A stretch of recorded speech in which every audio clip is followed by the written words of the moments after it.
आणि म्हणून मग आम्हाला SIT प्रमुखांशी बोलावं लागलं. त्यांनी अतिशय उत्तम वेळ दिला. त्यातल्या ज्या काही तपशिलातल्या गोष्टी आहेत त्या कदाचित मी आपल्यासोबत अजिबातच शेअर करू शकणार नाही, कारण हा सगळा महिलांच्या डिग्निटीचा प्रश्न आहे. त्यामुळे त्यावर मी अजिबात भाष्य करणार नाही. फक्त आम्ही SITकडे काय मागणी केली आणि आमच्या SITला भेटण्याचा उद्देश काय होता त्याच्यावर फक्त मी आत्ता फोकस करेन की ही गोष्ट का झाली नाही आणि ती करणं अपेक्षित होतं. तत्पूर्वी मी अजून एक गोष्ट सांगितली पाहिजे की मागच्या 2 दिवसांपासून एक साप समजून भुई आपटण्याचं काम सुरू झालं आणि ज्यात असं सांगितलं गेलं की ठाकरेंच्या काळात शिवलिका ट्रस्टला पाणी दिलं गेलं. खरंच ठाकरेंच्या काळात शिवलिका ट्रस्टला पाणी दिलं गेलं का? काय नेमकं काय घडलं होतं तर आपल्या सगळ्यांना सांगितलं पाहिजे. तो GR मी आपल्याला सॉफ्ट कॉपी द्यायला तयार आहे. 2020ला मिरगावच्या सगळ्या ग्रामस्थांनी ग्रामसभेचा एक ठराव केला. आता हा ग्रामसभेचा ठराव जोडलेला होता, लक्षात घ्या. पिण्याचं पाणी देणं ही माणुसकी आहे. म्हणजे एखादा कैदी 302चा आरोपी आहे, तो जेलमध्ये गेला आणि त्याला तहान लागली तर जेलर सुद्धा त्याला पाणी दिलं. जेलरने कैद्याला पाणी दिलं म्हणजे कैद्याच्या गुन्ह्यामध्ये जेलर सहभागी आहे असं होत नाही.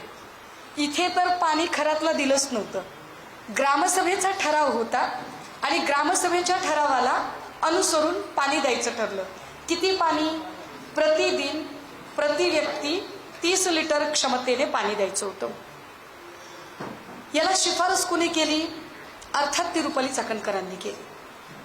प्रतिदिन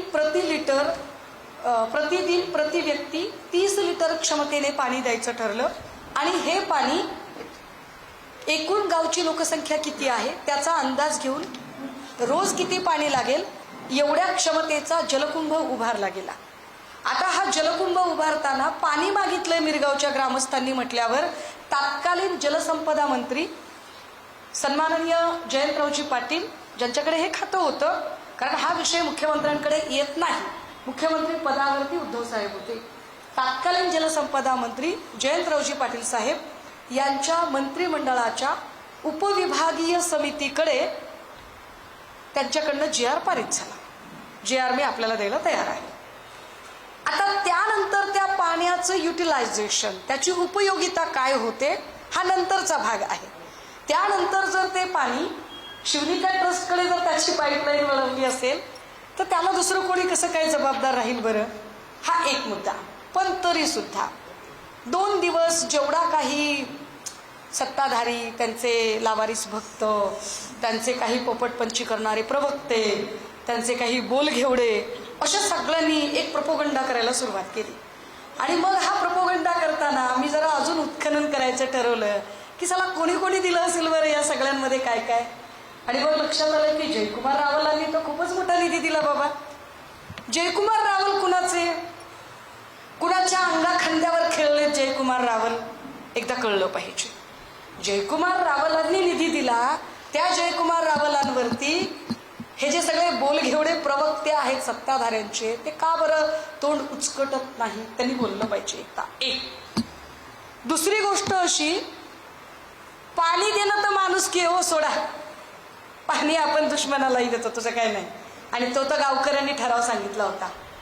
बंदूक देणं कशी माणुसकी असते मला सांगा? बंदूक ही माणुसकी नाही आहे. 2012 मध्ये या खरातला बंदुकीचा परवाना मिळाला. त्याचा पेपर मी आपल्याला द्यायला तयार आहे. 2012ला बंदुकीचा परवाना दिला तेव्हा उद्धव साहेब नव्हते सत्तेत, साहेब अजिबात नव्हते. 2012ला कोण होते? आय थिंक अशोकरावजी होते, जे आता भाजपकडे आहेत, भाजपच्या अंगाखांद्यावर खेळत आहेत. हे जरा नोट केलं पाहिजे. कारण तुम्ही कारण नसताना जर तुम्ही अशा पद्धतीने ॲलिगेशन कराल तर आम्हाला पाळमुळं आम्हालाही खणून काढता येतात. मीच कसा हुशार असं प्रत्येक वेळेला चाणक्यांनी सांगायची गरज नाही. ठीक आहे. 2012ला तुम्ही बंदुकीचा शस्त्र परवाना दिलाय आणि 2024ला त्याचं नूतनीकरण झालं. आता हे 2024ला जे नूतनीकरण झालं, 24ला गृहमंत्री कोण? फडणवीस. 24ला मुख्यमंत्री कोण? श्रीयुत फडणवीस. मग फडणवीस साहेब जे म्हणतायत की मला खूप बोलता येतं, मला बोलायला लावू नका, ऑन फ्लोअर सांगतायत की कोणी पाणी दिलं, 40 किलोमीटरची पाईपलाईन. तर साहेब 40 किलोमीटरची पाईपलाईन ही मिरगावसाठीची होती, पण तुम्ही बंदुकीच्या परवान्याचं नूतनीकरण का केलं 24ला? 1.5 वर्षापासून प्रकरण माहिती होतं असं महिला आयोगाची अध्यक्षा सांगते, असं पुण्यातल्या त्या कोण कार्यकर्त्या त्या सांगतात, असं तो कुठला पत्रकार आहे स्थानिकचा तो सांगतो की 1.5 वर्षापासून. मग 2024ला तुम्ही बंदुकीच्या परवान्याचं नूतनीकरण श्रीयुत फडणवीस यांनी का केलं? काय त्यांना माहित नव्हतं का? 1-2.5 वर्षाचा जर अपवाद वगळला तर मागची 7.5 ते 8.5 वर्ष या राज्याचं गृह खातं हे फडणवीस सांभाळतात. मग फडणवीसांनी का बरं तेव्हाच त्याला चाप लावला नाही? जे देवेंद्र फडणवीस आता स्वतःची पाठ थोपटून घेत आहेत आणि म्हणतायत की माझ्याकडे तर खूपच माहिती आहे, कुणाकडेच नसेल इतकी माहिती आहे ना. फडणवीस साहेबांकडे माहिती आहे याच्यात आश्चर्य ते काय? अहो, ग्रह खातं तुमच्या अधीन आहे म्हटल्यावर तुमच्याकडे माहिती असणारच ना. तुम्ही थोडी तशी हवेत न छूमंतर करून माहिती आणली. तुमच्या डिपार्टमेंटच्या सगळ्या अधिकाऱ्यांनी ती माहिती जमा केलेली आहे, ती असणं अत्यंत स्वाभाविक आहे. पण एवढी सगळी माहिती असतानाही आणि 10 वर्षापासून तुम्ही ग्रह खातं सांभाळत असतानाही हा माणूस पोचलाच कसा, याचं उत्तर त्यांनी दिलं पाहिजे.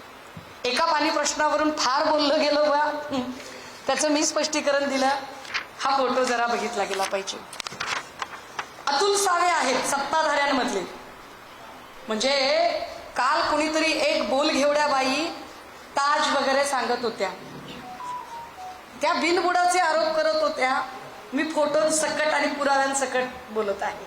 अर्थात हा अतुल सावेंचा फोटो आहे म्हणजे अतुल सावे गुन्हेगार आहेत असं माझं म्हणणं नाही. चौकशा त्यांनी कराव्यात. पण कुणी पोचला, हा भस्मासूर कुणी पोचला, कुणी पैसा अडका दिला, तर त्यांची नावं जरा उघड झाली पाहिजे. हे एक गृहस्थ आहेत, अत्यंत सज्जन आहेत, तुमच्या नाशिकचे आहेत, हेमंत गोडसेची. लोकसभेची उमेदवारी मिळावी वगैरे म्हणून खूप यांचे पूजा अर्चा सगळं काही. हेमंत गोडसे एवढ्यावरती, म्हणजे हा एक फोटो आहे म्हणून का? कसला फोटो आहे हा? समोर नारळ दिसतोय, हा भूमिपूजनाचा फोटो आहे आणि हेमंत गोडसे उभे आहेत. आता या भूमिपूजनाचे पूजा कोण करत आहे? हे हेमंत गोडसे. परत एक फोटो. मागे भूमिपूजन समारंभाचं बॅनर अस्पष्ट दिसतंय, सॉफ्ट कॉपी मी द्यायला तयार आहे. आणि हे भूमिपूजन MIDCच्या शी संबंधित आहे. यातल्या सगळ्या ज्या व्यक्ती आहेत त्या सिन्नर MIDC मधल्या आहेत.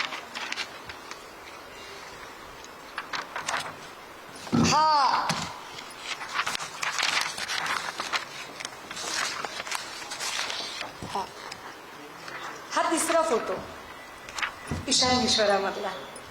आता इथं उष्णोजल वगैरे आहे का नाही मला माहित नाही, पण हा तिसरा फोटो आहे. ज्या तळघरामध्ये हेमंत गोडसे आहेत, सगळ्या बोलघेवड्या जेवढ्या प्रवक्त्या आहेत ना, सगळे जेवढे बोलघेवडे आहेत यांनी याची उत्तरं आता दिली पाहिजे. मी म्हटलं होतं कालच की मला संशोधन करायला लावू नका. मी अजून संशोधन करेल आणि अजून मुळात जाईल, कारण मी हे फक्त नाशिकचं संशोधन केलंय, अजून मला त्या बाईंचं संशोधन करणं बाकी आहे. हा ईशान्येश्वर मधला फोटो. एवढ्या फोटोवर थांबत नाही प्रकरण. भूमिपूजन चालू आहे MIDCतलं. पुजारी म्हणून खरात आहे, बाजूला गोडसे आहेत. एवढे सगळे फोटो तुम्ही दाखवा असा एखादा फोटो ताजमध्ये बसल्याचा. आरोप करताना तुम्ही माझ्या नेत्यावर, माझ्या नेत्याबद्दलची गॅरंटी मी देते. हे काय आहे, यांना तुम्ही कसं डिफेंड करणार आहात, यांना तुम्ही कसं प्रोटेक्ट करणार आहात ते सांगा. यांना प्रोटेक्ट करण्याची गरज आहे. हा एक चौथा फोटो. हे सगळे लोक MIDCचे आहेत. याच्यामधली मधली माणसं जरा लक्षात ठेवा, यांच्याबद्दलचे इनपुट मी आत्ता SITला दिले, माझ्याकडचे असणारे. चाकणकर दिसत आहेत. काय म्हणाला या चाकणकर बाई? या असं म्हणाल्या की मला त्यांच्या व्यक्तिगत गोष्टींशी गरज नाही, मी सामाजिक उपक्रमांसाठी भेटत होते. ह्या जर सामाजिक उपक्रमांसाठी भेटत होत्या तर मला कळत नाहीये, स्टाफ सगळा MIDCचा आहे, सोबत आहेत केसरकर. केसरकरांची चौकशी व्हावी अशी मागणी आज मी SITकडे केली आहे. केसरकरांची चौकशी व्हावी यासाठीचं पत्र मी दिले. मी का पत्र दिलंय त्याचं कारण मी सांगितलं पाहिजे. माणसं सगळी MIDCची आहेत. केसरकरांकडे खातं होतं शिक्षण खातं. शालेय शिक्षण खात्याचा माणूस MIDCच्या स्टाफ सोबत काय करतोय? शाळा बांधायची होती MIDC मध्ये, काय करायचं होतं नेमकं? बरं, MIDC आणि शालेय शिक्षण याच्याशी चाकणकरांचा काय संबंध आहे? चाकणकर काय करत होत्या इथे? बरं, चाकणकर या एका फोटोत दिसतात का? नाही. खजाना आहे आपल्याकडे, खजाना. काल एक वाक्य बोलून फसलाय तुम्ही. हे केसरकर. मागचा बॅनर बघा. मागचा बॅनर आहे सिन्नर तालुका औद्योगिक सहकारी वसाहत मर्यादित सिन्नर, MIDCचा बॅनर आहे. काय करतायत शालेय शिक्षण मंत्री इथे? कशासाठी आहेत हे? आणि बाजूला चाकणकरांचा सत्कार का चाललाय? मंत्री शांत उभा आहे, कॅबिनेट मिनिस्टर शांत आहे आणि स्वयंघोषित राज्यमंत्री पदाचा दर्जा लावणाऱ्या बाईंचा सत्कार होतोय आणि बाजूला खरात आहे. ये रिश्ता क्या कहलाता है? एकदा केसरकरच्या बोलघेवड्या प्रवक्त्यांनी मला सांगितलं पाहिजे, याची उत्तरच दिली पाहिजेत यांनी आता, की हे काय आहे नेमकं, हे कशासाठी चाललेलं होतं. बरं, हे कुठे कुठे आहेत बघा. म्हणजे चाकणकरबाई म्हटलं की मला काहीच माहित नाही. कसलं प्लॅनिंग चाललंय हे? हे काय प्लॅनिंग आहे की या प्लॅनिंग मध्ये चाकणकरबाई दिसताय? एक माणूस समजावून सांगत आहे. कोण आहे हा माणूस? हा माणूस सिन्नर MIDC मधल्या स्टाईस असोसिएशनचा माणूस आहे. तिथलं जे काय अधिकारी कर्मचाऱ्यांचं जे काही आहे संघटन, स्टाईसचा माणूस आहे. हा माणूस अनेक ठिकाणी दिसतो. याची चौकशी झाली पाहिजे असं माझं SITकडे मागणं होतं आजचं. SITने केलं पाहिजे. हे का केलं पाहिजे? खरातचा आर्थिक स्तर या लोकांनी वाढवला, खरातला पोसला यांनी, खरातचा भस्मासूर यांनी वाढवला. केसरकर काय सांगत असतील बरं? केसरकर एखादी शाळा उभी करायला सांगतायत का खरातला? केसरकर MIDC मध्ये एखादा मराठी शाळा कशा वाचतील यावर बोलतायत का? केसरकर मराठी गोरगरीब लेकरांना पुस्तकं कशी मिळतील यावरचा प्रोजेक्ट स्टाईसच्या माणसाला समजावत आहेत का? आणि केसरकरच्या बाजूला बसून चाकणकर नेमक्या काय करत आहेत? ज्या चाकणकरांना महिला आयोगाचे प्रश्न सोडवायला वेळ मिळाला नाही, त्या चाकणकर MIDCच्या ऑफिसमध्ये बसून, विशेष बघा या तिघांचा पण MIDCशी संबंध नाही, पण MIDCचा जो सगळ्यात महत्वाचा माणूस आहे तो अत्यंत झुकून आदबीने या तिघांना काहीतरी समजावतोय. काय समजावतोय? केसरकरच्या प्रवक्त्यांनी सांगितलं पाहिजे. एवढ्यावर कुठं प्रकरण थांबतंय साहेब? MIDCचे सगळे अधिकारी आहेत आणि सगळ्या अधिकाऱ्यांमध्ये पुन्हा एकदा चाकणकर आहेत. चाकणकर MIDCच्या चेअरमन होत्या की महिला आयोगाच्या? MIDC मध्ये चाकणकर काय करतात आणि MIDC मध्ये शालेय शिक्षण मंत्री काय करतोय? कशासाठी आले होते हे इकडे? म्हणजे ज्या बाईंना फार काल खुमखुमी होती ट्विट करण्याची, त्या बाईंनी आता याची उत्तर दिली पाहिजेत की केसरकर याच्यात काय करतायत? कोल्हे बिले सापडले म्हणे बाबा तिकडे, कोल्ह्याचे कानबिन सापडले म्हणे. काही कुणी लोक कोल्ह्याचं रक्त बिक्त लावून पूजा करत नव्हतं ना? अंगाला रक्त वगैरे लावून पूजा करणे असले काही अघोरी प्रकार तर होत नव्हते ना? लावत असेल तर कोण लावत असेल? काय हा प्रकार असेल? शोधलं पाहिजे. फोटोच फोटो. MIDC मध्ये कुठला तरी प्रोजेक्ट पूर्ण झाल्याचा आनंद आहे आणि केसरकर अत्यंत आदबीने उभे आहेत, बाजूला चाकणकर आहेत आणि खरात आहेत आणि अख्खा MIDCचा स्टाफ आहे. शालेय शिक्षण मंत्र्यांच्या सोबत अख्खा MIDCचा स्टाफ आणि सोबत चाकणकर, आणि या तिघांचाही या खात्याशी काहीच संबंध नाही. याच्याशी म्हणजे इथे जर उदय सामंतांचा फोटो असता तर मी समजू शकले असते की उदय सामंत MIDCशी संबंधित आहेत. ह्यांचा काय संबंध आहे या सगळ्यांशी? का आले होते ही लोक इकडे? म्हणजे हे सगळे फोटो बघता मला आश्चर्य वाटतंय. हे गोडसे, हे सगळे लोक, मी नुसत्या फोटोवरून बोलणार नाही. फोटो दाखवायला तर मी कोणाचीही दाखवू शकते हो. फोटोचं काय असते त्याच्यामध्ये? अमित शहाचा फोटो आहे, अमित शहाचा पण फोटो आहे ना, पण अमित शहाचा फोटो खराच सोबत आहे म्हणजे अमित शहा गुन्हेगार आहेत असं थोडीच होतं. फोटोंवरून मी म्हणत नाहीये, पण जेव्हा फ्रिक्वेंटली फोटो सापडतात आणि वेगवेगळ्या ठिकाणचे फोटो सापडतात तेव्हा मात्र काही प्रश्न निर्माण होतात. जे प्रश्न आम्ही आता SITला समोर मांडलेले आहेत. SIT समोर इनपुट देताना जे काही त्यांच्याकडून जी काही माहिती त्यावर मी काहीच भाष्य करणार नाही, पण मला जे मांडायचं होतं त्याच्यामध्ये मला नाशिकच्या काही पोलीस अधिकाऱ्यांबद्दल त्यांच्याशी बोलायचं होतं. नाशिक जिल्ह्यातले काही पोलीस अधिकारी जे त्याच्या भक्तांच्या रांगेत उभे होते आणि ज्यांनी 1.5-2 वर्षांपासून हा गुन्हा नोंद होऊ दिला नाही, किंबहुना तो गुन्हा घेतला नाही, अशा काही अधिकाऱ्यांच्या बद्दल मी SITशी बोललीये.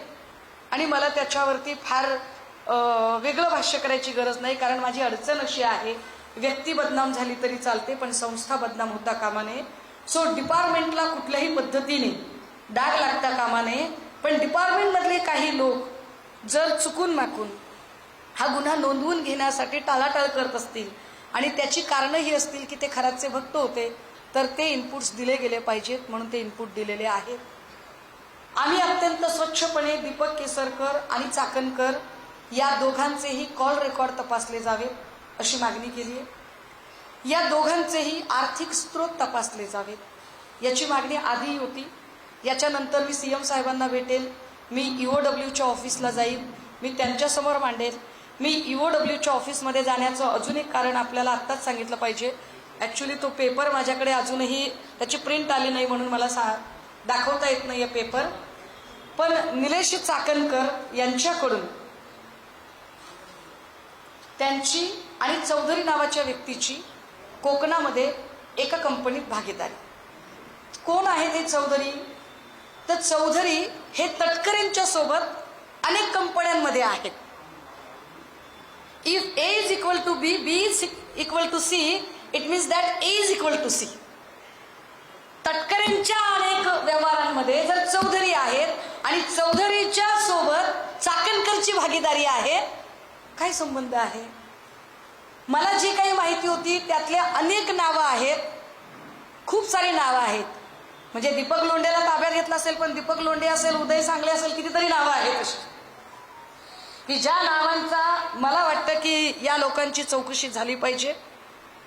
देशमुख नावाचा जो ओझरचा माणूस आहे त्याची चौकशी झाली पाहिजे. त्याची कारण प्रॉपर्टी खरातने स्वतःच्याच नावावर ठेवली असेल असं काही नाही. निलेश चाकणकर आणि चौधरी यांचा जो प्रोजेक्ट आहे तो 450 ते 500 CRचा प्रोजेक्ट आहे. 450-500 CRचा प्रोजेक्ट उभं राहण्या इतकी आर्थिक कुवत येते कुठून? त्याच्यावर त्यांनी काय तो तपास करावा. त्याचे पेपर्स त्यांना हवे असतील ते पेपर्स मी त्यांना पाठवलेत. अजून काही पेपर्स पाठवायचे तर आम्ही पाठवू. आम्हाला जेवढं शक्य आहे तेवढं आम्ही करू. परंतु ही सगळी जी कॉन्स्पिरसी आहे त्यावरती एकदा बोललं पाहिजे. अजून एक प्रिंट ऋषीदादा माझ्याकडे आलेली नाही. ती प्रिंट अशी की आपल्या सगळ्यांना कदाचित कल्पना असेल मी का हे सगळे CDR तपासले जावे असं म्हणते. त्याचं कारण म्हणून एक घटना सांगते. अनु मलिक हे संगीतकार आहेत. संगीतकार अनु मलिक, मी खूप गंभीर काहीतरी, संगीतकार अनु मलिक यांच्यावर फिल्म इंडस्ट्रीतल्या 2 ते 3 बायकांनी अलिगेशन्स केले होते जेव्हा मी टू कॅम्पेन चालला होता. आणि या मी टू कॅम्पेनच्या अंतर्गत ज्या 3 बायकांनी त्यांचे काय हॅरेसमेंट असेल, जे काही गोष्टी असतील त्याच्या संबंधाने जे अलिगेशन्स केले होते त्याची कंप्लेन ही चाकणकरांकडे आली होती. आणि चाकणकरांनी त्या प्रकरणामध्ये अनु मलिक यांना क्लीन चिट दिली. तुम्ही म्हणाल ताई याच्यात काय विशेष आहे? विशेष पुढे हे आहे की अनु मलिक यांच्या प्रोडक्शनचा एक चित्रपट तयार झाला, ज्या चित्रपटामध्ये रुपाली चाकणकर यांचा मुलगा सोहम चाकणकर याला काम मिळालं. हे काय प्रकरण आहे? तारखा दिवस त्यांनी टॅली करून बघावे.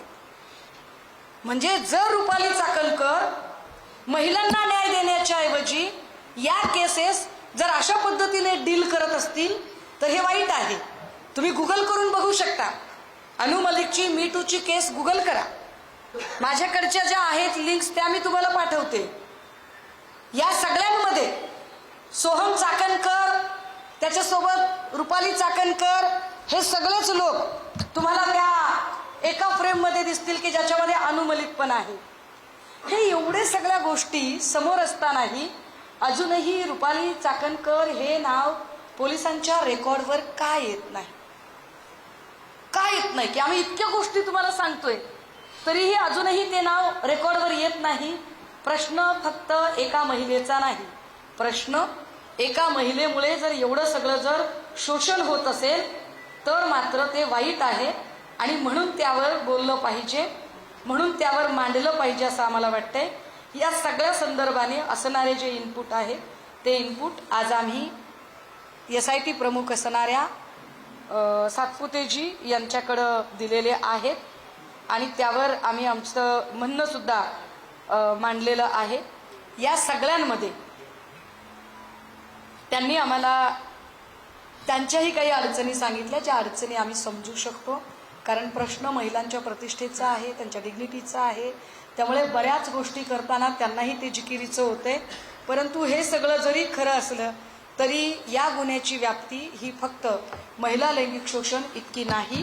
तर हा फोटो मिळालेला आहे ज्याची कॉपी अनु मलिक दिसत आहे फोटोमध्ये.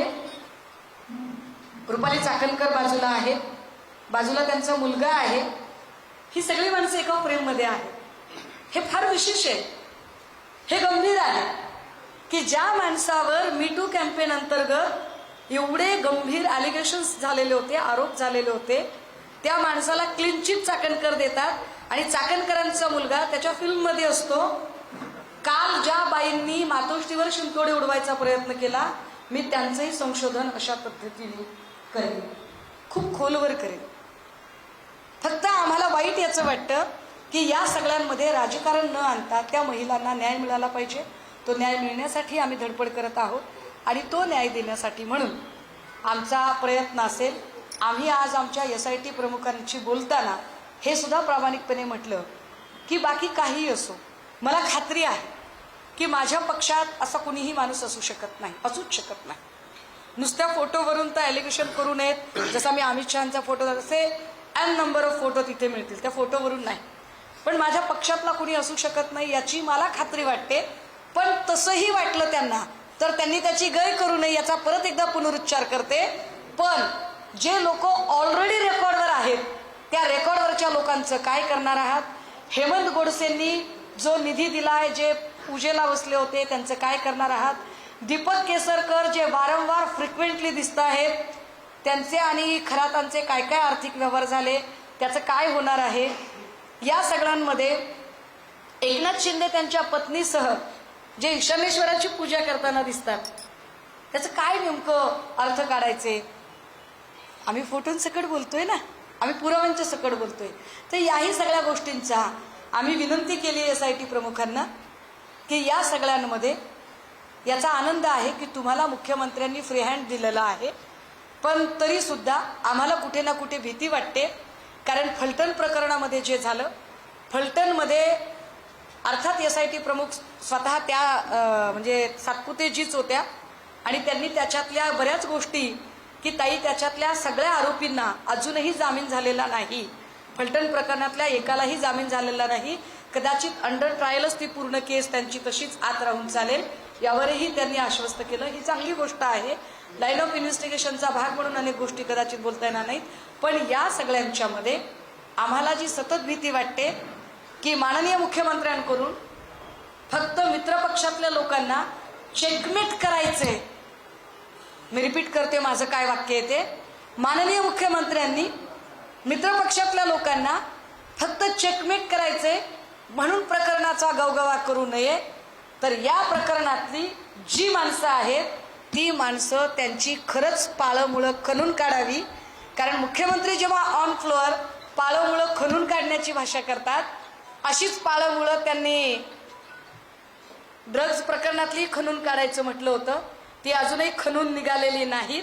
अजूनही सातारा सावरी कुठून कुठून ड्रग्ज सापडते. या सगळ्यांवर खरं तर नाशिकमध्ये 3 महिला लोकप्रतिनिधी आहेत ज्यांच्याकडून आम्हाला बोलणं अपेक्षित आहे की त्यांनी बोललं पाहिजे. सन्मानानं आम्ही बडी भाभी वगैरे म्हणतोय, बोललं पाहिजे त्यांनी, पण बड्या भाभी पण बोलत नाहीत याच्यावर, हे वाईट आहे. जर महिलांच्या डिग्निटीचा प्रश्न आहे तर महिला लोकप्रतिनिधींनी सुद्धा बोललं पाहिजे, ही अपेक्षा आहे. आणि हीच सगळी मांडणी आपल्यासोबत मला शेअर करायची होती. थँक्यू. तुम्ही विचारू शकता.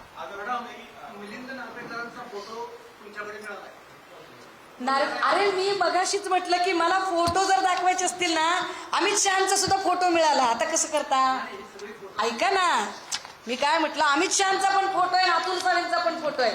पण ऐका हो, अतुल सावे, अमित शहा आणि माझ्या पक्षाचे नार्वेकर तिघे फोटो मिळाला म्हणून आपण त्यांना गुन्हेगार ठरवणार असाल तर अतुल सावे आणि अमित शहाना सुद्धा गुन्हेगार ठरवावं लागेल.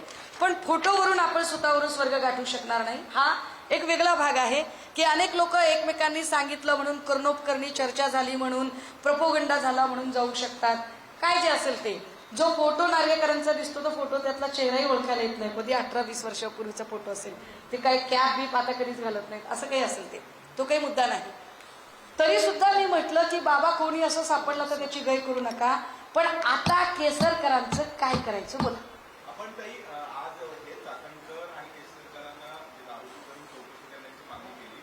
आपल्याला काय एकूणच आश्वासन देण्यात आलं? खरंच त्यांना आरोपी करणार आहे, त्यांची इन्क्वायरी करणार आहे अशा पद्धतीने काही? नाही, आता त्यांची जी प्रायोरिटी आहे ती प्रायोरिटी ज्या महिलांचं शोषण झालेलं आहे त्या महिलांना एक रिलीफ देणं ही जास्त प्रायोरिटी आहे.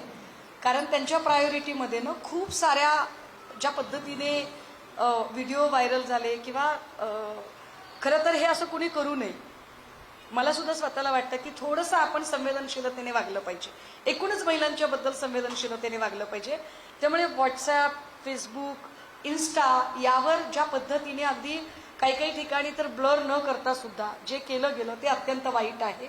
तर त्या सगळ्या गोष्टींनाही चाप बसला पाहिजे.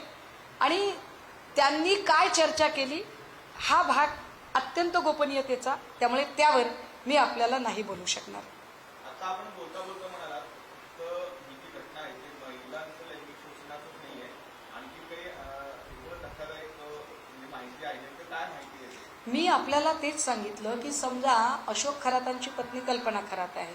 कल्पना खरात आणि तिकडे तो जो SRAचा अधिकारी भांडे, त्या भांडेची आणि खरातांच्या बायकोची प्रॉपर्टी एकत्रित मला वाटते ओझरमध्ये आहे. अशा अनेक प्रॉपर्टीचे इश्यू आहेत. अनेक ठिकाणी कदाचित लायझनिंगची कामं झालेली असू शकतात. अनेक ठिकाणी कदाचित काही प्रोजेक्ट्स खराच्या सांगण्यावरनं कोणाला डिस्ट्रीब्यूट केलेत का, टेंडर डिस्ट्रीब्यूट झालेत का, काही बिडिंग झालेल्या आहेत का, आर्थिक गुन्हे शाखेशी काही संबंधित गोष्टी आहेत का, काही ठिकाणी फ्रॉड आहेत, काही ठिकाणी आमची फसवणूक झाली, काही ठिकाणी कोणी म्हटलं की बाबा नाही आम्हाला त्याने सांगताना 10 ग्रॅमची अंगठी दिली आणि मोडायला गेलो तर 5 ग्रॅमची अंगठी निघाली. हा एक वेगळा विषय असू शकतो. तर ह्या सगळ्या अनेक गोष्टी, जमिनींच्या गोष्टी असतील, प्रोजेक्ट्सची गोष्टी असतील, कंपन्या फॉर्म केलेल्या असतील, सगळ्याच कंपन्या काही कदाचित खरातने स्वतःच्या नावाने फॉर्म केलेल्या नसतील, त्याच्यात त्याचे काही जे पंटर लोक असतील त्या पंटर लोकांकडूनही झालेलं असेल, असेही काही लोक असू शकतात.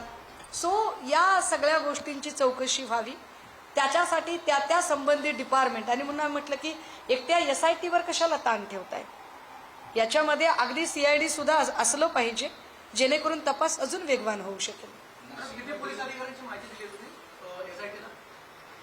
मी SITला 2 ते 3 अधिकाऱ्यांची माहिती दिली.